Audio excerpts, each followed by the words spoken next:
there was just a constant need for this type of information, because what was interesting about the pandemic was people who had never really worried about being laid off were laid off. And these people, even though they had reached a point in their careers where they felt they were secure and they didn't really need to ever look for work again, were suddenly like, oh, how do I do this?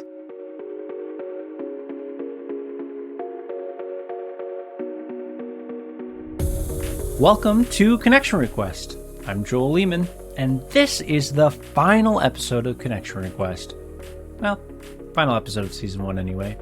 Today on the show, I'm talking to Andrew Seaman, Senior Managing Editor for Jobs and Career Development at LinkedIn News. That's right, LinkedIn has a news team. Who knew? Few people have as unique of a perch as Andrew does, waking up every day and reporting on the world of work and careers, with a mission to help people succeed in what they do. I think that what he does resonates with folks, at least for the more than 175,000 followers he's amassed on LinkedIn. Plus, he knows a thing or two about career journeys, having moved from one of the world's oldest media companies to one of the newest, and even pitching his own job to his bosses, as we talk about in today's show. I wanted to pick Andrew's brain to glean some of the biggest insights he's discovered on the world of work, as well as ask him to reflect on his own career. We talk about how generative AI will affect work, chat about what it's like to work for a news team owned by a tech company that's owned by another tech company, and get his thoughts as a former medical journalist on the COVID-19 coverage. Stick around for the rapid fire, where he shares the best and worst career advice he's ever received and his favorite interviewee. Since this is the final episode in Season 1, we're going to take a few weeks off to plan for Season 2. And in the meantime, I would love to hear from you. What did you like about this season? What can we do better? What did you not like? Who do you want to hear from next? Let me know so we can make the show even better for you. Okay, here's my conversation with Andrew Seaman. Andrew Seaman, it's so lovely to see you. Welcome to Connection Request. It's great to be here. Thanks for having me.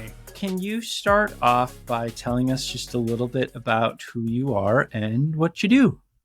Yeah, so I am an editor at LinkedIn here in New York City.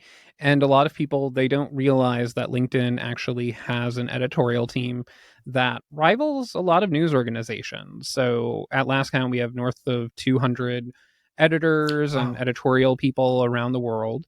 And my area of specialty is job search and careers. So I manage the jobs and career development team here. I've actually been at LinkedIn for a little over 5 years. Before that, I was at Reuters with Joel. And then before that, I was in grad school. So I tend to sit at places for a while. So I was at Reuters for about 7 years. I've been here 5 years. But yeah, while I'm here, I focus on helping people get hired, get people ahead in their careers. And basically what I do is give them actionable advice and information that will help them sort of propel themselves.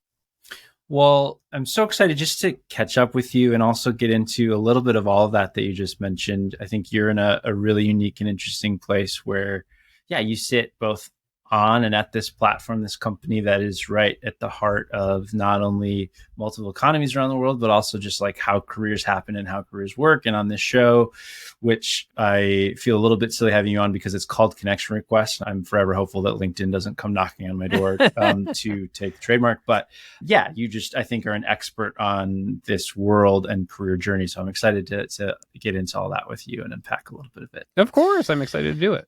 So first, I was reading today as I was reading up on you and about your journey. Is it true that this job that you have right now, did you pitch it yourself and it started off as maybe something small and then a few years later it's now grown into an entire team around the world? Is that true?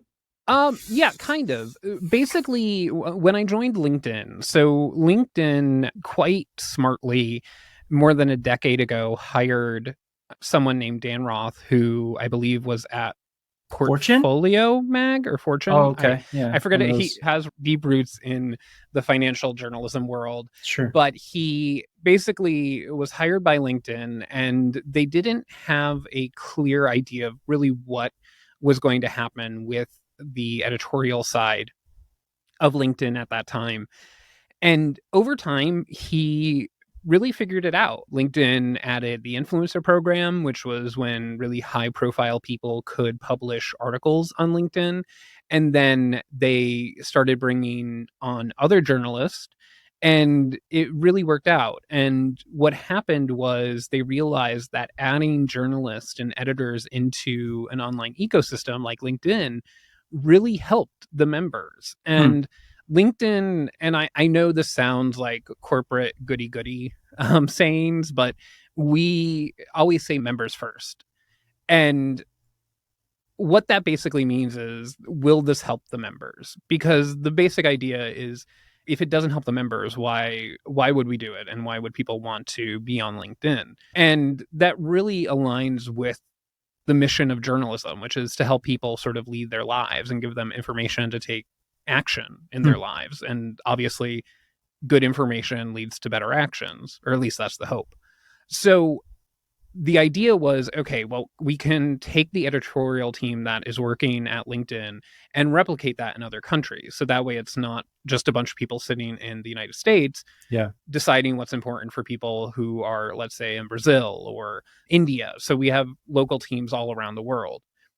And I was hired for the daily news team here in the US. And it was sort of just a couple, like few people when I joined on the daily news team. Hmm. And I did that for about a year. And we had just launched our newsletter product. And what basically happened was I said, we don't really have anything for job seekers. So Hmm. why don't I do, I think at that time it was like a monthly or bi-weekly newsletter for job seekers.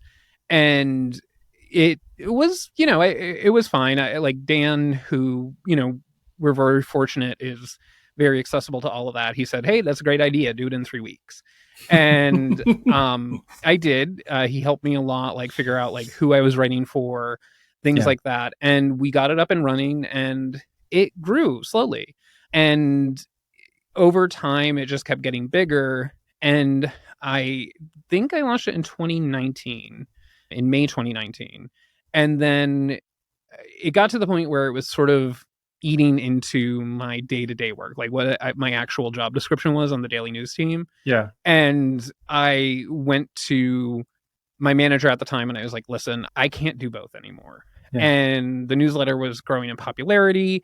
I think we had like 100, 200,000 subscribers at the time. And we agreed that I'd move over to the reporting team so I could dedicate my full time to it. And I think my first day on the reporting team was like March 20th, 2020. So coincidentally, there was this thing called the pandemic that happened literally the week before. The world shut down and pretty much everyone was out of a job and needed to get hired. Yeah. And the newsletter just continued to grow. We started doing 2 issues per week. We started doing live shows every week. And then there was just a constant need for this type of information, because what was interesting about the pandemic was people who had never really worried about being laid off were laid off. And these people, even though they had reached a point in their careers where they felt they were secure and they didn't really need to ever look for work again, were suddenly like, oh, how do I do this? Yeah. So it became my full-time job. And then over time, editions would basically pop up around the world from other editors. And we started building out our team here in the US. And it's turned into this little group of people within LinkedIn that I'm very proud of and proud of to work with. And yeah, we have, I think, over a dozen get hired editions around the world now. Wow. I don't manage them directly because the way we work is, again, we don't want people in the United States dictating what's important in like India, Australia, or any of those places. So they're managed locally, but we get to have chats every month or so, or help each other out, share ideas. But yeah, it's really great to see it spread across the world. Yeah, it seems like such a cool like version of like pitching something yourself in, and a few years later it is your full-time thing and it's growing. It also seems, at least to me in hindsight, like just a very obvious and natural focus for LinkedIn's news team to be on. So I think it's really cool. And I guess that leads me to ask, so as you mentioned earlier, the way we know each other is through our time at Reuters and Thomson Reuters. And I'm just curious, Reuters is one of the oldest media companies in the world. You worked at a place that was very established in many ways. Also, at least in the world of media, a pretty great gig, overall stable. There's hundreds of journalists around the world. I'm just curious, how did you decide to make the leap from very old company to much newer and different kind of a company? And what did it feel like going from one to the other? So when I started at Reuters, I was sort of like an intern. It was technically like a fellowship in their DC bureau. And I got to cover the Affordable Care Act, which I had been doing during internships at USA Today. And I specialized in sort of healthcare reporting in grad school. And I got to continue that, plus do some like weekend coverage of the White House when I first got there. And then I went to New York and was a medical reporter. So I covered sort of the science of medicine.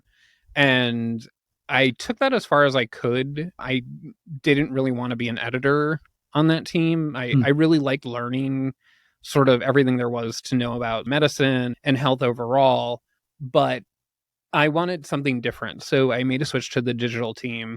And it was really, that was such a fun team to be on. And through that, I got to know key people at different social media companies. Hmm. And because when you're doing digital and social media stuff, you have to talk to people at Facebook and Twitter and LinkedIn. And coincidentally, the point person for LinkedIn was someone I went to grad school with, Alex, that we had kept in touch over the years. And basically he was like, hey, there's this position here. And it was sort of a weird time because there were some changes happening at Reuters. And I was like, oh, I think I can move into one of these higher up spots.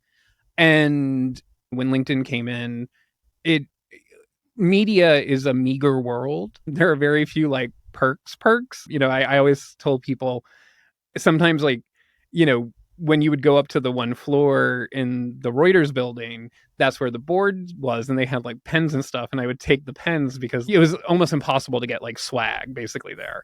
Whereas when I came to LinkedIn, they have free lunches and things like that. So it's just like when you weighed all of that. And then also I knew my friend Alex was here.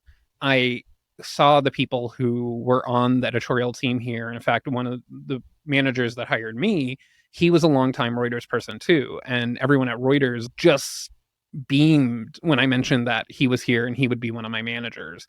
So it was just comforting. It was like, okay, this is new. This is a challenge. And why not?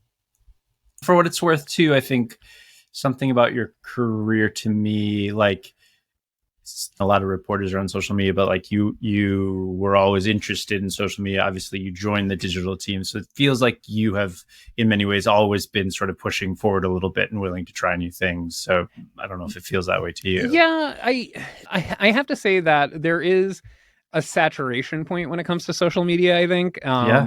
So when you are one of the people tasked with controlling Reuters social media, it can be quite overwhelming. Because I think at the time, I don't know where it stands now, but I think at the time our like Twitter account, our main Twitter account was like one of the top 20 followed in the world. Like our Facebook page was huge, and programming that to make sure it's constantly running, making sure that the stories are going from the Wire, which Reuters is a wire service, to Twitter and all of that. But it takes a lot to do that. So when I came to LinkedIn, it was actually just nice to focus on one social media for a while.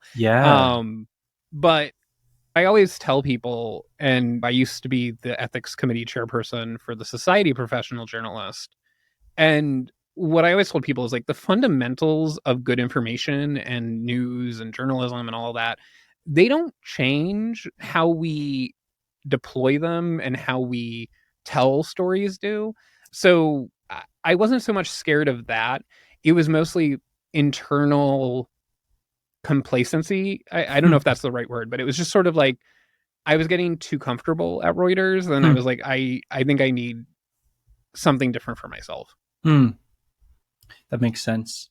I'm curious, any good journalist thinks about their audience at least a little bit, but did your relationship with the audience change when you jumped from a place like Reuters to LinkedIn, both in terms of, at least as I look at your coverage now, like you are the face of it. You are literally doing it on a platform where you're encouraging people to be part of your community and talk to you and give you feedback. How's that changed for you? Reuters, because it's a wire service, a lot of times when your stuff would like appear in other places, which that's pretty much the main outlet for it, it would just say by Reuters. You would sort of be like, oh, I wrote that. But then like no one would know. Also, it became too much of a headache for a lot of news organizations. Hmm. Comments ended up being disabled Yeah. on our stories 3-4 years, I think, maybe before I left Reuters. So really it was a one-way communication channel. And even though we have social media and stuff like that, a lot of the stuff that would come back would be not great because it is the internet. Whereas here, it's so interesting because I think a lot of people would assume existing on the internet and asking people to comment and engage would just be a recipe for disaster. Yeah. But LinkedIn, you can't really have an anonymous account here. And also, everything is pretty much public. So it's not something where you can like have a little corner where you're like spewing hate or anything like that. Obviously, it's a platform like anywhere else, but it's a good relationship and you earn your community over time. Hmm. And sort of the way I view what I do, which is nice, is I'm not selling anything. Like one of the nice things is our editorial team sits under product. We don't sit under our comms team. Hmm. So we're not being told that we have to pitch LinkedIn in a certain way. We're not being told we have to pitch LinkedIn at all. And in fact, I don't really go on places telling people like how to use LinkedIn because that's just not my thing. And I don't really spend my time thinking about that. My main focus is like looking at the landscape of the world of work and how people can succeed there. And LinkedIn's a part of that, but it's not the whole thing. It's a really good relationship because I'm left to my own devices in a lot of ways. And we have a really good team that if it doesn't align with something that's good with our members, then we really push back on it. And then once you really talk about, is this something that's going to help our members? If the answer is no, then we just sort of leave it there and we move on. It's a really good relationship because like I get to sort of go out every day and say, listen, I'm rooting for you and I'm giving you things that are actionable and will hopefully help you. So it's a nice community. And there are people who disagree with maybe what I find or what I say, but I don't think anyone's necessarily ill-intentioned or I don't think I've ever received anyone who's basically spewing hate or just doesn't have at least a legitimate criticism of my work. So that's nice. Well, speaking of hate, one thing I asked you about before is you left Twitter recently, and talk about a difference in terms of acquisitions, very different platforms that used to be, for some people still is, if you're a journalist, the place that you spend your time. Why'd you leave? Well, mostly just because I honestly hadn't been posting there in a while.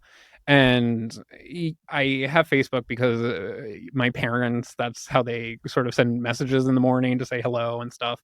But I spend most of my time on LinkedIn or scrolling through Instagram and stuff. And I tried TikTok. It didn't work out for me. But I think what I always tell people is social media is really cool to play around with. But if it's not something you could do well, maybe like get out of the game of that one. So for Twitter, it was just sort of like I hadn't really been posting that often anyway. And I just, like, when I looked after a while, I wasn't really getting the news I needed anymore and things like that. So that's why I left. I mean, to me, this is me making the pitch shot. I won't even ask you to make it, but like LinkedIn, I think continues to be one of the most underrated social media platforms of the big ones, right? Like, I used to work with social media and I can't turn off that part of my brain that's always thinking about it as just from like an academic perspective even. But it's just like one of those things where you take kind of the past decade and look at some of the hatred and the misinformation and impact on elections and democracies and like all that kind of stuff. By the way, no one at LinkedIn is paying me to say any of this, but it is highly underrated as a place that values people's identity, as you said, right? Like you have to be your real self on there. And although it's changed, I think as it's evolved, it is, I think, a generally friendlier And a lot of the people that are there who are in the comment sections like actually are asking questions and care about who you are as a person and all that. So that's my small LinkedIn pitch. I'm curious, Andrew, one thing too that I think you said a really interesting intersection of is over the past few years, I think people have been talking a lot about creators, and creator can mean many things to many different people. I would say most journalists, professional journalists, maybe balk at that term a little bit or have at least a little bit of difficulty because creators can mean a very different thing than what journalism is. I'm curious, how do you think about sort of the relationship and the pull between creators and journalists, and what do you think about that term as somebody who, at the very least, you're spending a lot of your time creating content for multiple platforms rather than just text, say, right, for a website? So a lot of journalists won't necessarily like my opinion, but you don't have to go to school to be a journalist. There's no card that says you are a journalist. Congratulations. In some countries there are, but in the United States there's not. It's baked into the Constitution that anyone can engage in the practice and profession of journalism if they want. And I think that's a really cool thing. And there's always like the people who will argue that there's too much bias in journalism and stuff like that. And there are points to those, but at the same time, there's space in this very big public square for everyone. There are those impartial, fair news organizations like the New York Times, Reuters, AP, all of those places. But there's also room for partisan media, and there's room for people and their opinions. And I think we don't gain from telling people that they can't use their voice. What I always said journalism is reporting the truth as we know it right now.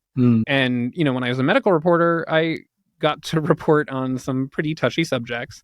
And what I always challenged people when they came to me was like, okay, well, if you disagree with the CDC, show me your data. And usually that's when they would say, oh, do your own research. But so my whole thing is just, I wish there was more respect for journalists who are really dedicated to putting out good information into the world and trying to inform people about their country, their region, their world. But it doesn't mean that, someone else can't share their voice or their opinion on it. Well, I'm very biased. I am not a capital J journalist, right? I don't consider myself that. I do care about the information I put out in the interviews that I do, and I try to ask smart people smart questions. But for what it's worth, I like your opinion, and I think the fact that it's a big tent. Anybody can be on the internet and anybody can use the tools to share their opinions. There is a huge amount at organizations like yours and others of people who absolutely care about getting it right and do fact checking and have editors and have copy, like all those kinds of things, right, are not to be taken for granted by any means. And the other thing I would add is if people went to spj.org to find their code of ethics, like I haven't really been involved with them for a while, but the last time we rewrote the code of ethics in 2014, there was sort of a discussion of, is this code for journalists or is this for anyone who wants to spread good information? So it is written like, if you read it, you're like, oh, anyone could actually follow it and put out good information. It doesn't have to be a journalist. But there was sort of the sense even back in 2014 that maybe this is going to evolve into something where it's like, if you want to be responsible in terms of putting out information, this is what we think is responsible information, or the elements of it. And I suppose at that time, the word citizen journalism was a very big term, right? And all sorts of things about, using social media to organize and all sorts of things. I'll plug SBJ in the show notes, as well as your excellent newsletters, podcasts, etc. But that's a really good shout. I think, to me, 2023 so far, and I think we'll look back on it, is the year of AI. Like, you can't walk 2 feet without hearing somebody talking about artificial intelligence in some ways. You work for LinkedIn, which we haven't talked about this yet, but which is owned by Microsoft, who are in the game squarely of AI, right? Investing $10 billion in ChatGPT, which is sort of the hottest thing on the block in the conversations around AI. So I guess I have to ask you both, how are you thinking about how artificial intelligence will or already is perhaps intersecting with your own work as a journalist, but then also as you kind of cover and think about the broader careers landscape, right? I couldn't have this conversation with you without kind of asking your current take and thoughts around artificial intelligence. Yeah, so obviously, AI has been around for so long in terms of different levels or different abilities. So a lot of times when people say, I don't want to use AI at all or something like that, it's like, well, you probably are in some aspects of your life. Yeah. And generative AI, it's really interesting because it has been part of journalism, actually, the professional Hmm. journalism for a little while. I Hmm. think the LA Times, I may be wrong on the exact specifics, but I think the LA Times, they employed sort of an AI to write whenever there were earthquakes Hmm. in Los Angeles. So it was like, yeah, and it's very simple. The National Geological Survey puts out like, oh, there's a point to earthquake, south of Calabasas or something like that. And the AI spits out a very generic news report. Yeah. And it's been also used in sports for a little while because you get the box scores and the computer can sort of spit out just the basics of here's the scores, here's errors, things like that. So I think journalism, even though it's a profession that has historically been thought of as like behind the times, Hmm.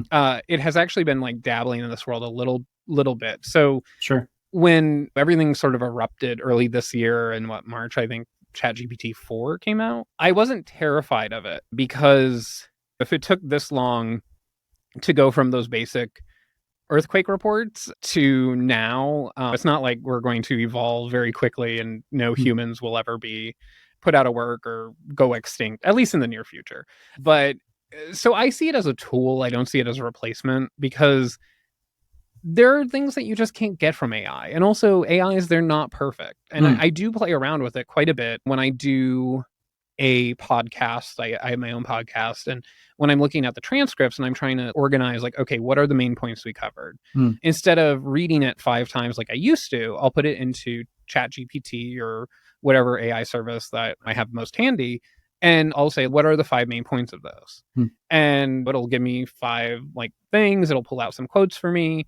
And then I could run with that. And Yeah. it's a tool in my day, but every time I've tried to make it do something where maybe it could not replace me because I still put in the like nuts and bolts into the Yeah. system, Yeah. but it's not ready for prime time usually. Yeah. So it's like a tool in the toolbox, but it's not the whole shebang yet. Yeah.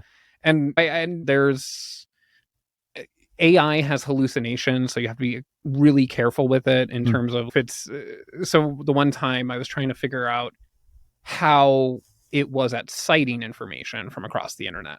So I basically sat there challenging it to do different things. And when I asked for citations for the facts that it pulled, it gave me citations, but I think they were fake. Because I could find hints of what it was talking about online, but in Yeah. like 10 citations, I think I maybe was able to find one actual like connect the dots between one of them. Yeah. So you have to be careful, you have to be responsible. So I play around with it. I've written 3 or 4 articles with its help, I think, at this point. Cool. And I put something at the top that says, listen, I used AI for this. And for the most part, I'm still kind of writing the whole thing. Yeah. So even when I put the note there, I'm like, do I have to? Because I still wrote this. It's just Yeah. I asked it to pull out quotes for me or whatever. But yeah, Uh, so I'm not terrified of it. I see it as a tool. I don't see it as it's gonna do really cool things, and the whole thing is like companies, everyone's gonna try and use it, Yeah. break it, and learn its limits. And I think that happens with every new technology. Yeah, I like the concept of a tool or a co-pilot, right? Like if a lot of people Yeah. refer to it as, like for this show, I didn't do it today, but I'll often just say like, I'm interviewing this person, is their profession, give me 10 questions. And most of the time I don't use them because I like mine better, but we'll see. I'm sure that'll change. And it is fun to get ideas and inspiration and, save on some of that kind of brainstorming process. Yeah, I know, and sometimes it is fun if you start realizing it's like it's losing the plot a little bit, and like Yeah. it starts really going off into like left field to just go down that rabbit hole a little bit and see like how crazy can we make this thing go? Yeah, absolutely. Incredible piece in the New York Times from kind of the early days of this, a few months ago, of falling in love with Kevin Roos and all sorts of other things. If anybody Oh yeah, hasn't read yeah, that yeah, article, yeah. they should. Yeah, I never got any of the AIs to do something like that. Maybe I'm just unlovable when it comes to computers, but Or maybe they're really working hard to try to yeah, like it could be both. I put some of don't those limits on it. know. We'll see. Time will tell. I'm curious. You mentioned a former part of your life was as a medical journalist. What was it like? Obviously, you were very focused during COVID on, as you said, there's like a boon, I think, in your coverage, and a lot of people Mhm. were really interested in trying to figure out how to get jobs. I imagine at least a part of your brain, as you were trying to figure out and get information on COVID, just like the rest of us, couldn't turn off that part that used to do that for a living. I'm just curious, what was that time like for you overall, and any kind of like thoughts or takeaways generally of the coverage during that time? Obviously, we could spend Yeah, hours of podcast talking about that, but I don't know. Was that something you thought about? yeah, a little bit because actually I still had not transitioned fully to doing get hired Hmm. and my current role as like this is my main thing when COVID was breaking out. And I'm fortunate to still have a lot of friends who are medical reporters and some of them like they solely report on viruses and things like that. So Hmm. I had been watching the coverage a little bit and I knew someone who was pretty much stranded in the USA because they couldn't get back to China at that time. So Wow. I was listening to what was happening over there, and I was seeing my friends who report on viruses or emerging medical stuff, and I saw how scared they were, and I was like, "Ooh, this is going to be bigger than I think most people think." Yeah. And then when things started shutting down, I think like Italy was one of the first ones hit really hard. We started to gear up here. And fortunately, because I wasn't completely removed from the medical world, I ended up sort of liaising with the World Health Organization a little bit about how we can inform our members about like what the current best practices were because it was something new. Like coronaviruses are not new, but Yeah. it's a new actual virus. So it was nice to sort of keep one foot in that. And even to this day, I still chat periodically with the social team at the World Health Organization if they're passing through and Hmm. things like that. And it was everyone, I think, tried to do their best during that time. Obviously, some people didn't. And there was misinformation out there, but Yeah.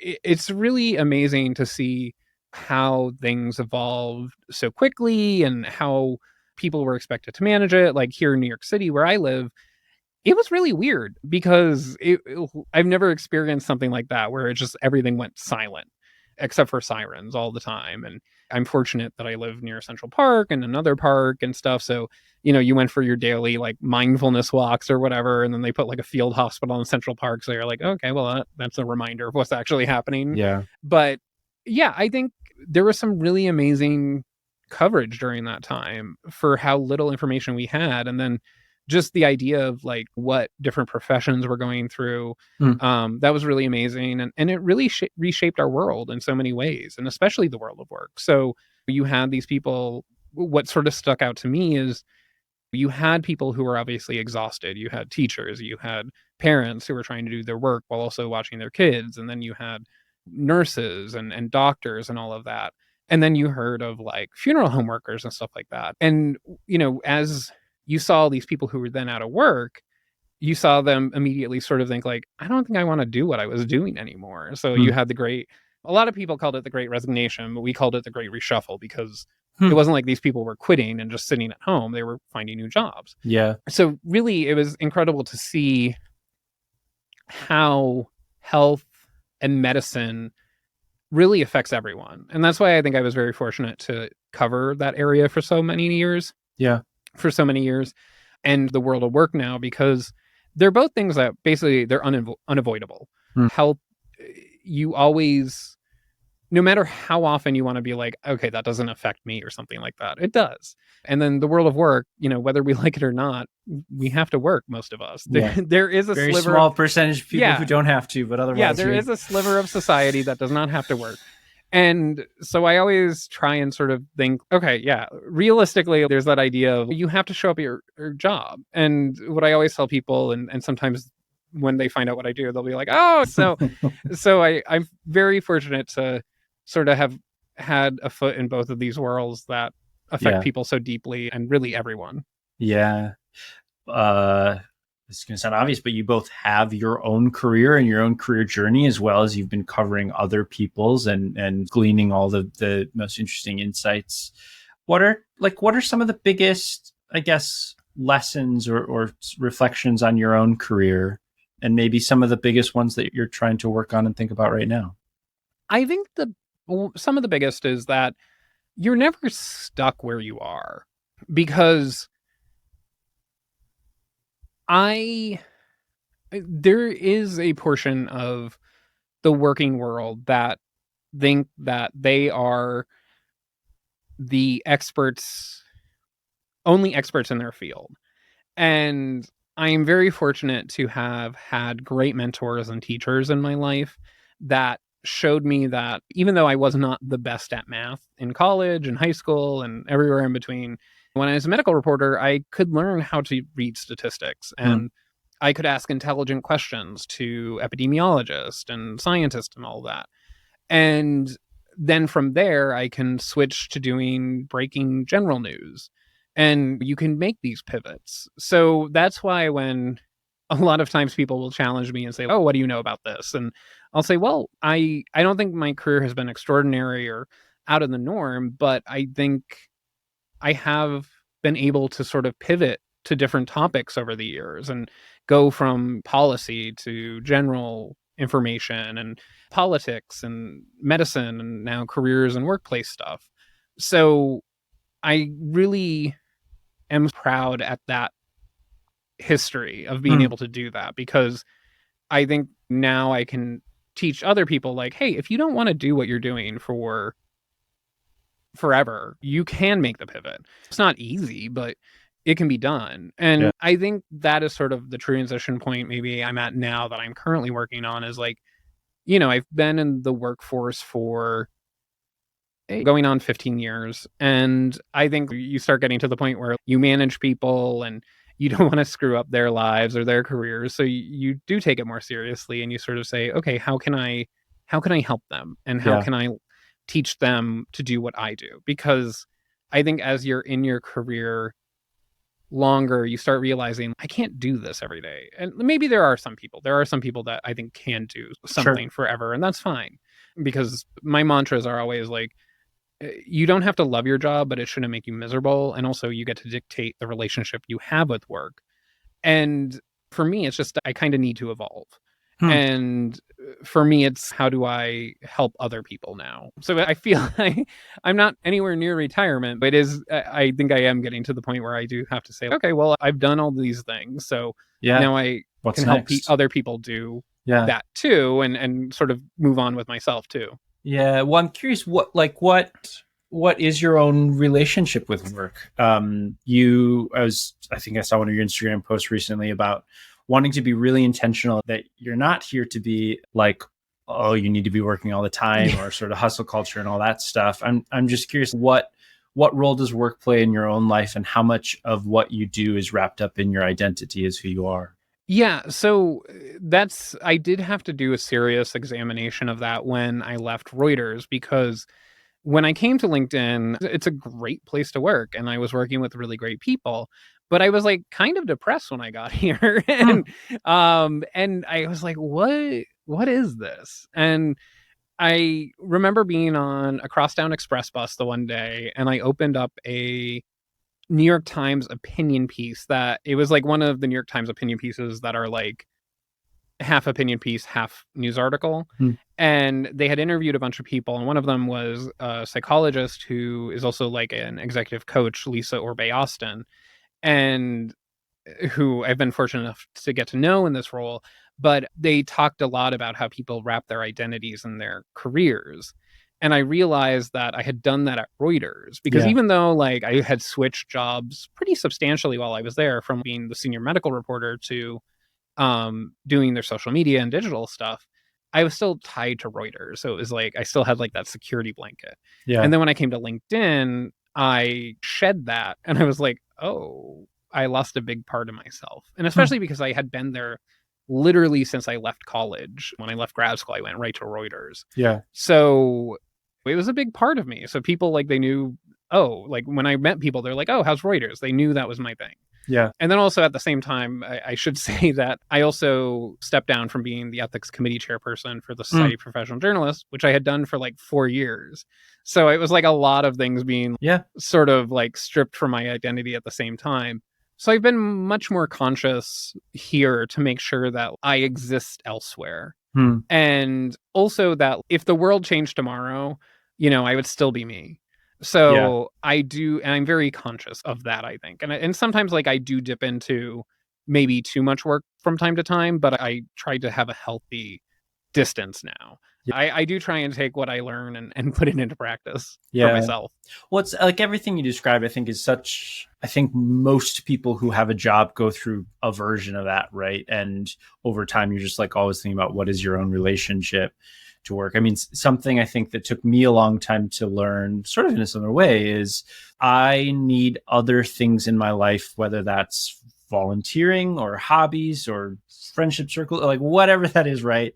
Where there's not one place, and I'll say one corporation specifically, that owns like the entirety of Joel, right? Yeah. And I think that just like takes a while to sort of get at and learn, and just always be sort of constantly thinking about your own relationship to work. So I appreciate your take on that. Yeah, no, and it's one of those things too where like, especially now where I feel like I was still very fortunate, and I think we're about the same age where the internet was still not in its infancy when I graduated high school or anything like that, but it was like it was a much more um experimental, less sort of centralized place. Hmm. So it wasn't like we were putting our identities all up there. There were very few influencers. Like the influencers, like I think when I was in college or high school was like the Osbournes on MTV or wherever they were and stuff Hmm. like that. And not the greatest influencers, but now you have all these people who are putting everything up online. And what I sometimes tell people when they are doing that or something like that is like to make sure you keep a part of yourself for you or your family. Yeah. Because if you put everything up there, then it kind of becomes public property. Yeah. And you do want to save some of yourself for yourself. Yeah, I think that's a really good point. So maybe one kind of last question is, I know you said you're not a LinkedIn stan, and it's Uh-huh. not your job to give us Well, tips to be and fair, tricks I, and I talk about do the like product. LinkedIn. They do Okay. like Yeah. they put this money in my account like every 2 weeks, and it's really great. I, I just So, I'm just curious, because you're such an expert. You spend so much of your time in your life there. You literally work at the building. You're with the yeah. people. Any like any LinkedIn tips and tricks you want to just pass along to the audience? I'll share mine, which is I shared it publicly. I talk about it all the time, which is advanced search. I swear the product team is trying to keep it the best hidden secret. But any little like tips or tricks beyond, oh, you should have a LinkedIn profile and you should, have a good summary, all those things that you want to share as personal favorites. Yes. So like I exist in like what we call the feed where you see all those updates and people sharing their opinions, and there's especially for people who want to grow an audience on LinkedIn, there are always those sort of forums or discussions about what kind of post catches fire and how to go viral and all that Mm, stuff. And what I always tell people is don't worry about that. Like I work here and I don't even really pay much attention to that. And what I always tell people is like focus on the value you're adding to the conversation. yeah. Don't, if you're just saying like had a great meeting today and it's a picture of like four people, it's like, okay, that's great for you, but what did you talk about? Did you Yeah. discuss something really interesting in your industry? Push the conversation forward. Mm, And I think that will take people much farther in their journey to be seen in their industry mm, and their corner of the world. So mm. I always tell people like, don't worry about what everyone says like you should be doing or how you should structure a post or something like that. Just add value in your Mm, post. And then the other thing I would say is remember that it's really an interesting place where you can have those discussions about the world of work and your industry and things like that, and you could find your people there. yeah, So it's I always say it's like a kind of like the water cooler. It doesn't have to be totally. just like it doesn't have to be just hardcore discussions about Python coding or something. If you're an engineer, you could sort of say like, hey, these tech layoffs are getting concerning, or I'm burned out as a healthcare worker. Yeah. So it's all of those things that are encapsulated there. Two great pieces of advice. Something that kind of frustrates me is whenever you hear anyone say LinkedIn is only for business, whatever, or LinkedIn is only for this. And I'm like, LinkedIn is a social platform. That means that you are allowed to talk about whatever you want overall, right? Obviously there's some rules and guidelines, but like it should be a reflection of who you are and your identity and the things you care about. And yes, it should probably have something to do with work and business, but there isn't, to your point, there's not like one right way to do it, and it needs to be what you think. Yeah. And actually, one of the things that I think a lot of us really appreciate is that our members like police themselves almost in a way, because they know, listen, this is what I'm saying is going to be public. My name is on it. And then also the other members will say like, hey, are you okay? And depending on what you're posting, and, especially during elections and stuff like that, when people post things that maybe are too political, like you'll have people that say, hey, listen, this is probably isn't the best place for this. So it's really great that our members have such, trying to think the right word, have such sort of ability to interact with each other and say like, hey, this is the environment we want to create here, and please respect that. Yeah. One more question before we get to the rapid fire round and then get you on your way. Our friends at Breaking Views, I think just yesterday, this week, as we're I saw that. I didn't get to read it June, the headline, I'll just say, is LinkedIn ages like a fine wine. And in terms of major corporations purchasing social networks, or really just like a tech company, right? I think both currently, we're 7 years into the acquisition. I think it's been one of the better success stories, right? And hopefully it will be for time to come. I think the fact that you have an entire editorial team that still exists and makes sense and and all of that, as well as like the platform has grown and continued to be important rather than sort of gone the other way.